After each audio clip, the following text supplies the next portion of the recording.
Sunday, Sunday, Sunday, Sunday মানে কিন্তু কবজি ডুবিয়ে খাওয়া-দাওয়া। আর আজকে কিন্তু আমি চলে এসেছি আমার দিদির বাড়িতে। সেখানে হচ্ছে আজকে বিরিয়ানি পার্টি। তো বিরিয়ানি দেখো দমে বসে গেছে। একটু লেট করে নিয়েছি, নাহলে তোমাদের এই বিরিয়ানির যে রেসিপিটা পুরো শেয়ার করে নিতে পারতাম গো। কিন্তু যাই হোক, এর পরে কোনোদিন আসলে অবশ্যই শেয়ার করে নেব। আর দেখলেই তো কলাপাতা পুরো বিছিয়ে দিয়েছি।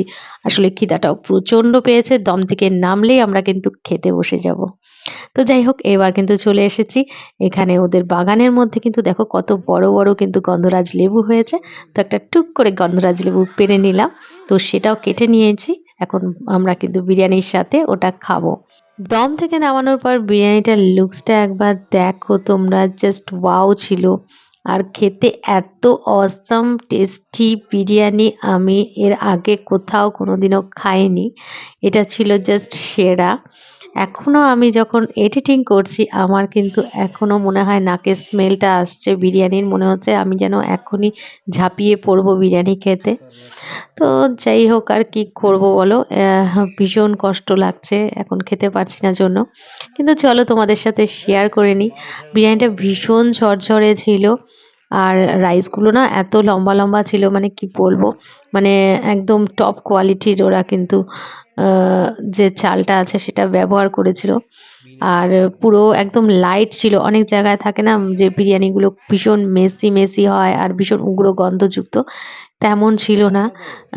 সুপার টেস্টি ছিল। তো এই দেখো আমার পাতে পড়ে গেছে বিরিয়ানি। দুটো মাংস ছিল, একটা ছিল আলু আর একটা ছিল ডিম। তো এগুলো দিয়েই কিন্তু বিরিয়ানিটা পুরো জমে গিয়েছিল। সাথে দেখো স্যালাড ছিল আর লেবুটাও কিন্তু নিয়ে নিয়েছিলাম। কেমন আছে? দারুণ দারুণ অপূর্ব। আমরা বাঙালি বস, আমরা কিন্তু মাটিতে বসে খেতেই ভীষণ পছন্দ করি। তো সবাই মিলে আমরা কিন্তু মাটিতে মাদুর পেতে বসে নিয়েছি। আর সেখানে কিন্তু আমরা কলকাতা অথেন্টিক স্টাইলের কিন্তু আমরা কলা পাতার মধ্যে করে বিরিয়ানি খাচ্ছি। কথাতেই তো রয়েছে পেলে দর্শনদারি ফির কুনবুচারি। তো তোমরা দেখেও তো বুঝতে পারছো যে এটা কতটা টেস্টি হয়েছিল। তো আমরা সবাই মিলে ভীষণ মজা করে খেয়েছিলাম সেই দিন। চেটে পুটে পুরো সাবার করে দিয়েছিলাম। আর শেষ পাতে ছিল দই, সেটাও খেয়ে নিয়েছি। আর খাওয়ার পরে প্রচুর আড্ডা গল্প হয়। এখন চলে এসেছি সন্ধ্যাবেলার ছাদে। বাঙালির উৎসবের কিন্তু শেষ নেই। দুর্গাপূজা, কালী পূজা, জগদ্ধাত্রী পূজা তো চলে গেল। বাঙালিরা নিজের মতো করেই যেকোনো দিন উৎসব বানিয়ে নিতে পারে। যেমন আজ আমরা দেখো দিওয়ালিতে বেঁচে থাকা যে সমস্ত বোম সেগুলো ফাটিয়ে নিলাম ফার্স্টে। সেটা তোমাদের সাথে শেয়ার করতে পারিনি যদিও। তারপরে দুটো ফানুসও ছিল। সেই দুটোকে উড়িয়ে নিয়ে আমরা কিন্তু নিজেদের মতো করে একটা উৎসব বানিয়ে নিয়েছিলাম। আর ভীষণভাবে এনজয় করছিলাম।